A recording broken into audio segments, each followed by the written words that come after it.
Hello everyone, welcome to Krishna study point. एक बार फिर से आप लोगों का स्वागत है। आज हम चर्चा करेंगे अवकलनीयता यानी डिफरेंशिएबिलिटी की। फर्स्ट वीडियो है। इससे पहले आप लोगों ने लिमिट और कंटिन्यूटी के बारे में जान लिया है। अगर आप लोगों ने अभी तक कंटिन्यूटी की सीरीज़ को नहीं देखा है तो पहले एक बार उसको ज़रूर देख लीजिए। 3-4 वीडियो हैं, जल्दी जल्दी आप लोग देख पाएंगे और डिस्क्रिप्शन बॉक्स में भी उसके लिंक आपको अवेलेबल हो जाएंगे, तो आप लोग वहाँ से इसको पहले देख लीजिए। इसके पश्चात इस वीडियो को देखिए, तभी आपके समझ में अच्छे से आएगी। चलिए कंसेप्ट की बात कर लेते हैं। सबसे पहले कंसेप्ट क्या है, तो क्या है कंसेप्ट डिफरेंशिएबिलिटी का? वही कंटिन्यूटी की तरह से कंसेप्ट है। मान लीजिए कोई फंक्शन एफ है, फंक्शन एफ इज डिफरेंशिएबल होगा at point c in its domain, अपने डोमेन में होगा। इफ़ एंड ओनली इफ़, कब कब? जब लेफ्ट हैंड डेरिवेटिव और राइट हैंड डेरिवेटिव ये दोनों बराबर हो जाएं। अब लेफ्ट हैंड डेरिवेटिव का क्या मतलब है आपको ये बता दें। तो लेफ्ट हैंड डेरिवेटिव का मतलब जिस तरह से हम कंटिन्यूटी में लिखते थे, यानी limit h goes to 0 minus f c plus h, क्योंकि सी पॉइंट पर निकाल रहे हैं, minus f c upon h. Right hand derivative में क्या हो जाएगा? Limit h goes to 0 plus f c plus h minus f c upon h. तो इस प्रकार से ये कहलाता है आपका लेफ्ट हैंड डेरिवेटिव। इसको कई बार हम एल एफ डैश सी भी कह देंगे, यानी लेफ्ट हैंड डेरिवेटिव, और इसको हम आर एफ डैश सी भी कह देंगे, यानी राइट हैंड डेरिवेटिव। तो ये आपका बन जाएगा कैसा फंक्शन? Differentiable function. ठीक है, इसका मतलब ये हो गया कि यदि किसी फंक्शन का लेफ्ट हैंड डेरिवेटिव और राइट हैंड डेरिवेटिव दोनों बराबर होंगे तो वो फंक्शन कैसा कहलाएगा? डिफरेंशिएबल कहलाएगा। इसी प्रॉपर्टी को हम डिफरेंशिएबिलिटी के नाम से भी जानते हैं। ठीक है, अगर मैं इंटरवल की बात करूं तो कोई फंक्शन मान लीजिए कि y equals to F X है, is said to be differentiable किस में करना है हमको? In an interval. कैसा ले रहा हूँ मैं इंटरवल? ओपन इंटरवल ले रहा हूँ, ए कॉमा बी। कब? जब if it is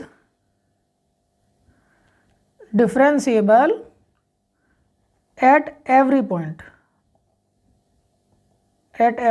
of open interval a comma b. Open interval के लिए तो ये रहेगा। अगर यही इंटरवल क्या हो जाता? इंटरवल क्लोज हो जाता है ना, यानी कि y equals to F x is said to be differentiable in an close interval a comma b if क्या क्या होता है? It is differentiable at every point of open interval a comma b. यानी open interval a comma b के लिए तो ये क्या होना चाहिए? डिफरेंशिएबल होना ही चाहिए। साथ ही साथ में हमने बताया था कंटिन्यूटी में कि इस वाले के लिए इधर नहीं चेक करेंगे, किधर चेक करेंगे? राइट में, यानी कि राइट फंक्शन का डेरिवेटिव एट पॉइंट ए और left derivative of function at b. ठीक है ना, ये दोनों क्या करने चाहिए? एग्जिस्ट करने चाहिए, डज एग्जिस्ट। ठीक है, तो इस प्रकार से हम इंटरवल की भी बात कर पा रहे हैं। ये कहलाता है आपका डिफरेंशिएबिलिटी। ठीक है, ये था आपका कंसेप्ट। छोटा सा कंसेप्ट है, ज़्यादा बड़ा कंसेप्ट है नहीं, तो आपके समझ में भी आ गया होगा। अब एक दो कोई एग्जाम्पल ले लेते हैं जिससे आपको समझ में आ जाएगा। अभी भी कुछ स्टूडेंट्स अगर चैनल पर नए हैं आप, तो आप पहले चैनल को सब्सक्राइब कर लीजिए। साथ ही साथ में वीडियो को लाइक और शेयर ज़रूर करते रहा करिए, जिससे कि आप जैसे और भी स्टूडेंट्स का फ़ायदा हो सके। चलिए कुछ एग्जाम्पल लेते हैं। सपोज़ कीजिए एग्जाम्पल नंबर 1, चेक करना है at x equals to 2 f x की अवकलनीयता की जांच करनी है, जबकि एफ एक्स डिफाइन किया गया है कुछ इस प्रकार से। F x equals to x minus 1 है तब जब x इज़ लेस देन 2 है, और 2x माइनस 3 है तब जब x इज़ ग्रेटर देन 2 है। ठीक है, तो चलिए इसमें हम सवाल को कैसे करते हैं। सबसे पहले मैं निकालना चाहता हूँ लेफ्ट हैंड f'(2), ठीक है।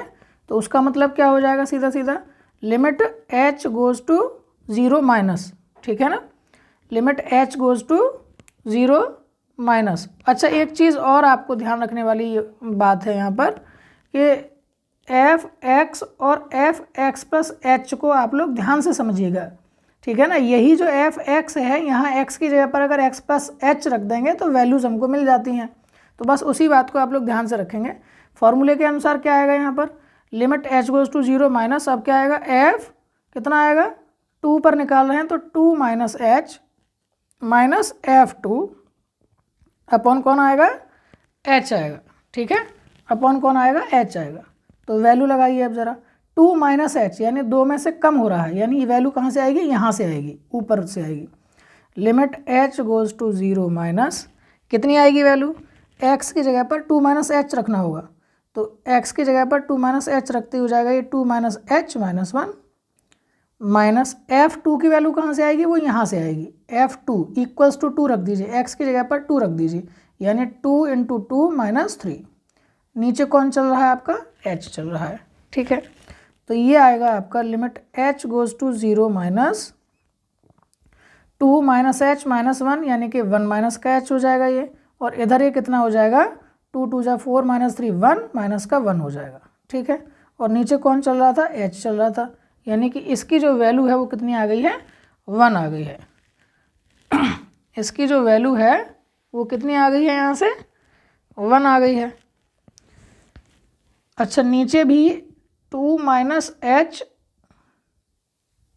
और माइनस का 2 करना पड़ेगा, तो नीचे से भी ये माइनस का h आएगा, और इस प्रकार से ये माइनस माइनस प्लस हो जाएगा और ये वैल्यू आपकी 1 आ जाएगी। अब देखिए राइट हैंड डेरिवेटिव निकाल लेते हैं हम।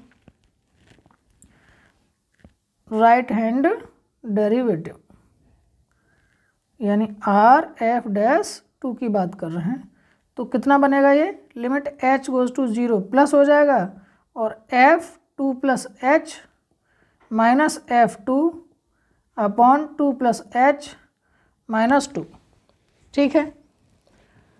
यहाँ से वैल्यू निकालिए ज़रा, यानी limit h goes to 0 plus f2 plus h, यानी वैल्यू नीचे से लेनी पड़ेगी, तो 2 times of 2 plus h minus का 3, और f2 की वैल्यू आई ही थी, कितनी आई थी, 1, अपॉन नीचे कितना बचा है, h बचा है, 2 से 2 कट जाएगा, तो limit h goes to 0 plus, इसको सॉल्व करिए, सीधा h की लिमिट लगा दें क्या, नहीं अभी ज़रूरत नहीं है। तो कितना बचेगा ये, 2 2 जा 4, 4 में से 3 जाएगा 1, 1 में से 1 गया 1, तो ये बचा 2h अपॉन h, h से h कट गया, इसकी वैल्यू आ गई है 2, ठीक है। इसका मतलब आप लोगों ने देखा कि लेफ्ट हैंड डेरिवेटिव और राइट हैंड डेरिवेटिव ये दोनों के दोनों बराबर नहीं आए। इसका मतलब दिया गया function f(x) at x equals to 2 पर डिफरेंशिएबल नहीं है, ठीक है। चलिए एक और एग्जाम्पल देखते हैं। मान लीजिए ये है एग्जाम्पल नंबर 2। तो क्या करना होगा, आपको दे रखा है f(x) equals to x minus का 3 तब है जब x इज़ लेस देन 2 है, ठीक है। और दूसरा क्वेश्चन है 2x माइनस 5, दूसरी value. Same to same question मैंने लिया है ताकि आपके समझ में एक और बार फिर से आ जाए। पता करना है कि आपको ये डेरिवेटिव है या नहीं है, डिफरेंशिएबल है या नहीं है, इसका डेरिवेटिव निकल पा रहा है या नहीं। तो निकालिए। सबसे पहले तो क्या निकालना पड़ेगा, पहले तो मैं एक वैल्यू जो हमको बार बार चाहिए होगी f2 को डायरेक्ट लिख देता हूँ। तो ये f2 की वैल्यू यहाँ से निकालनी पड़ेगी, 2 2 जा 4 माइनस के 5 यानी कि माइनस का 1, ये f2 की वैल्यू आ गई। अब हम बात करेंगे लेफ्ट हैंड डेरिवेटिव की। तो लेफ्ट हैंड डेरिवेटिव में सीधा सीधा क्या हो जाएगा आपका, limit h goes to 0 f2 minus h minus का f2 अपॉन h, ठीक है। अब वैल्यू निकालिए, लिमिट h गोज़ टू 0 कहाँ से लेनी पड़ेगी वैल्यू, यहाँ से लेनी पड़ेगी ऊपर से, ठीक है। तो यानी 2 माइनस h माइनस का 3 और माइनस माइनस का 1 f2 की वैल्यू है ही अपॉन में h, ठीक है। अब इसको अगर आप सॉल्व करेंगे तो वैल्यू कितनी आ जाएगी, 2 माइनस 3 माइनस 1 हो जाएगा, ये +1 हो जाएगा, वो कट जाएगा, h अपॉन h की वैल्यू आ जाएगी आपकी 1। वहीं अगर आप राइट हैंड डेरिवेटिव देखेंगे तो ये वैल्यू आ जाएगी आपकी limit h goes to 0, 2 plus h के लिए निकालना पड़ेगा तो वैल्यू नीचे से लेनी पड़ेगी, 2 टाइम्स ऑफ 2 प्लस एच और माइनस का 5 और माइनस का 1 अपॉन में कौन आएगा, h आएगा। तो ये वैल्यू कितनी आ जाएगी आपकी, फिर से वही 2h अपॉन h यानी कि 2 आ जाएगी। आपने देखा कि अभी भी लेफ्ट हैंड डेरिवेटिव और राइट हैंड डेरिवेटिव बराबर नहीं है, इसका मतलब ये डिफरेंशिएबल नहीं है। ठीक है, अब आप सोच रहे होंगे कि बार बार नॉट डिफरेंशिएबल का एग्जाम्पल ले रहे हैं, तो अब देखिए एक एग्जाम्पल ले लेते हैं जो कैसा होगा, डिफरेंशिएबल होगा। चलिए एक ऐसा एग्जाम्पल लिया है जिस पे हमको 2 पॉइंट पर चेक करना है, at x equal to 1 and at x equal to 2, दोनों पर चेक करके बताना है कि ये डिफरेंशिएबल है या नॉट डिफरेंशिएबल है। अच्छा, अभी मैंने पीछे शायद एक गलती कर दी है, उसको मैं अभी आपको बता देता हूँ। ये 2 प्लस एच ही रहेगा, हमेशा ही 2 प्लस एच रहेगा ये, ठीक है ना, क्योंकि हमारे पास जो फॉर्मूला था वो क्या था, limit h goes to 0 f x plus h minus f x upon h, यानी यहाँ पर हमेशा x प्लस एच ही रहेगा। ये अलग बात है कि 0 माइनस 0 प्लस करते ही वो लेफ्ट हैंड या राइट हैंड हो जाएगा। चलिए देखो अगले क्वेश्चन में समझते हैं इसको। चलिए शुरू करते हैं। तो एट x इक्वस टू 1 पर मैं पहले चेक कर रहा हूँ, ठीक है, इसको मैं फर्स्ट बोल देता हूँ, एट x इक्वस टू 1 पर। तो शुरुआत करते हैं। सबसे पहले क्या निकालना है, मुझे f1 की वैल्यू निकाल लेनी चाहिए। देखिए ज़रा f1 की वैल्यू कहाँ से आएगी, 1 के इक्वल x कहाँ है, वो यहाँ है, इस वाले रो में है। तो आप देखिए x की वैल्यू 1 लगा करके कितनी वैल्यू आएगी, 2 माइनस 1 यानी कि 1 आ गई। f1 की वैल्यू आपके पास है 1। अब आपको चाहिए आपको क्या, लेफ्ट हैंड डेरिवेटिव। तो लेफ्ट हैंड डेरिवेटिव के लिए क्या करना पड़ेगा आपको, limit h goes to 0 minus, लेकिन देखो यहाँ पर क्या लिखना पड़ेगा, क्योंकि 1 पर निकाल रहे हैं 1 प्लस h ही रहेगा हमेशा, माइनस नहीं लिखना है यहाँ, वही मिस्टेक वहाँ कर दी थी अभी पहले क्वेश्चन में। चलिए ये बात समझ में आ गई। यहाँ हमने 0 माइनस लिखा है तो इससे पता चल रहा है कि हम लेफ्ट हैंड डेरिवेटिव निकाल रहे हैं, लेकिन यहाँ वैल्यू कोई अंतर नहीं आना है इस वैल्यू में, ठीक है। अच्छा, वैल्यू लेंगे वहीं से, हम 0 माइनस लिखा है, इसका मतलब लेफ्ट हैंड डेरिवेटिव की बात हो रही है, तो हम लेंगे वहीं से जहाँ से वैल्यू 1 से छोटी होगी, ठीक है। ये ध्यान रखने की वाली बात है, बस थोड़ा सा कंटिन्यूटी से इतना ही डिफरेंस है इसमें। तो आप देख पा रहे हैं कि 1 से जो छोटी वैल्यू है वो है पहली वाली रो में, वहाँ से f1 प्लस एच की वैल्यू निकालिए। तो limit h goes to 0 minus और 1 प्लस एच की वैल्यू निकलेगी तो वो x ही है, 1 प्लस एच ही हो जाएगा। f1 की वैल्यू थी 1 अपॉन हो जाएगा h, और इसकी वैल्यू आप देख पा रहे हैं 1 आ गई है, ठीक है। यहीं पर देख लेते हैं अब इसका राइट हैंड डेरिवेटिव। तो राइट हैंड डेरिवेटिव निकालते हैं तो कितना आ जाएगा, ये limit h goes to 0 plus, लेकिन वैल्यू अभी भी क्या रहेगी, वही रहेगी, f1 plus h minus f1, यहाँ कोई चेंज नहीं आएगा। अब आप कहेंगे कि हर बार जब इस तरह से चेंज नहीं आएगा तो क्या अंतर पड़ जाएगा, क्योंकि अंतर यहाँ से पड़ रहा है, आपको एक बार 1 से छोटे पर लेना है, यानी 1 माइनस लगा है। अच्छा, h टेंड्स टू 0 ही प्रयोग क्यों कर रहे हैं, क्योंकि h अपनी तरफ से लिया हुआ वेरिएबल है, उसको 0 ही लेकर के चलेंगे। तो हमको एक बार तो जिस पॉइंट पर हम निकाल रहे हैं उस पॉइंट से लेफ्ट हैंड साइड और एक बार राइट हैंड साइड, यानी एक से एक छोटा और एक से बड़ा।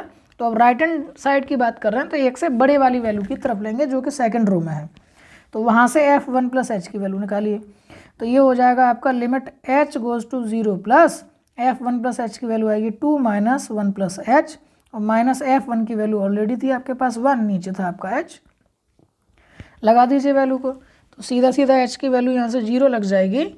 तो 0 क्यों लग जाएगी, 2 माइनस 1 हो जाएगा, 1 में से 1 0, h अपॉन h, ये भी 1 आ गया, ठीक है। राइट हैंड डेरिवेटिव भी 1 आ गया, इसका मतलब ये हो गया 1 नहीं आएगा, 2 माइनस 1 तो हो गया 1। चलो मैं इसे सॉल्व कर लेता हूँ, लिमिट जल्दबाजी में गलत हो रहा है। 2 माइनस 1 तो बचेगा, इसको मिटा देते हैं, 2 माइनस 1 तो बचेगा 1, और 2 माइनस 1 माइनस का h और माइनस का 1 अपॉन h, ये है वैल्यू। तो यहाँ पर क्या दिक्कत आ रही है, लिमिट h गोज़ टू 0 और ये 2 - 1 पूरा 0 ही हो गया, माइनस का h अपॉन h, यानी कि ये कट गया, माइनस का 1 आ गया। अच्छा, इसका मतलब राइट हैंड डेरिवेटिव की वैल्यू कितनी आई है? -1। लेफ्ट हैंड डेरिवेटिव की कितनी वैल्यू आई है? 1। इसका मतलब ये function at x equals to 1 पर डिफरेंशिएबल नहीं है। अच्छा, एट x इक्वस टू 2 पर चेक करते हैं ज़रा जल्दी जल्दी। Left hand derivative at x equals to 2 की बात कर रहे हैं, ठीक है। तो लिमिट, अच्छा f2 की वैल्यू भी ज़रा बता दीजिए पहले ही। f2 की वैल्यू निकलेगी यहीं सेकंड वाली रो से, यानी कि 2 - 2 0 हो जाएगा। अब निकालते हैं लेफ्ट हैंड डेरिवेटिव को, तो limit h goes to 0 minus और f कितना आएगा? 2 + h minus f2 upon h। इसमें कोई फेरबदल नहीं करना है, बस ये ध्यान रखना है आपको। चलिए 0 - h यानी 2 से छोटा जहाँ है सेकंड वाली ही रो में है, तो वहीं से वैल्यू को भी ले लीजिए। Limit h goes to 0 minus value आ जाएगी 2 - 2 + h, माइनस का f2 की वैल्यू थी 0 अपॉन h। सॉल्व कर लीजिए इसको, तो ये बन जाएगा आपका limit h goes to 0 minus और 2 - 2 माइनस के h अपॉन h, यानी वैल्यू आ गई है -1। ठीक है, राइट हैंड डेरिवेटिव निकाल लेते हैं ज़रा। राइट हैंड डेरिवेटिव थोड़ा सा डायरेक्ट कर देता हूँ मैं वैल्यू को। Limit h goes to 0 plus और f2 + h minus f2 upon h तो आएगा ही, तो वैल्यू लेनी होगी जहाँ से 2 से बड़ा है वो तीसरी वाली रो में है, तो वहाँ से वैल्यू लीजिए। माइनस का 2 प्लस का 3x, x की जगह पर क्या लगेगा? 2 + h माइनस x² यानी 2 + h का होल स्क्वायर और माइनस f2 यानी 0 और अपॉन में कौन आएगा? h आएगा। ठीक है, अब वैल्यू लगा दीजिए इसमें, तो इसको सॉल्व करेंगे आप, तो limit h goes to 0 plus ये माइनस का 2 3 से मल्टीप्लाई कर लीजिए, तो 3 × 2 = 6 और प्लस का 3h और ये माइनस का हो जाएगा 4 माइनस के h² और माइनस के हो जाएंगे 4h, माइनस 0 तो था ही, अपॉन में हो गया h। ठीक है, यहाँ तक बात आपको एकदम क्लियर समझ में आ गई होगी। ये माइनस के 4 और माइनस के 2 माइनस के 6 प्लस के 6 से कट जाएंगे, सम में बाकी में h बचेगा, h को कॉमन ले लेंगे और h से h भी क्या हो जाएगा? कट जाएगा। ठीक है ना, तो अंदर जो बचेगा वो केवल इतना सा बचेगा, limit h goes to 0 plus, अगर मैंने h कॉमन ले लिया होगा तो वहाँ से बचेगा 3 माइनस h माइनस का 4 और बाहर वाले h से नीचे वाला जो h है ये कट गया होगा। अब अगर लिमिट लगाएंगे हम h की, तो ये तो हो गया 0, 3 - 4 बनता है -1। तो आपने देखा कि लेफ्ट हैंड डेरिवेटिव की वैल्यू भी है -1 और राइट हैंड डेरिवेटिव की वैल्यू भी है -1। इसका मतलब दिया गया function at x equals to 2 पर कैसा है? डिफरेंशिएबल है। ठीक है, तो आशा करता हूँ कि थोड़ा सा कंसेप्ट आपके समझ में आ गया होगा। नेक्स्ट वीडियो में हम और क्वेश्चंस की प्रैक्टिस करेंगे, इससे आप लोगों को और अच्छे से क्लियर हो जाएगा। तो इसी प्रकार से कृष्णा स्टडी पॉइंट के साथ बने रहिए, पढ़ते रहिए, लाइक और शेयर करते रहिए।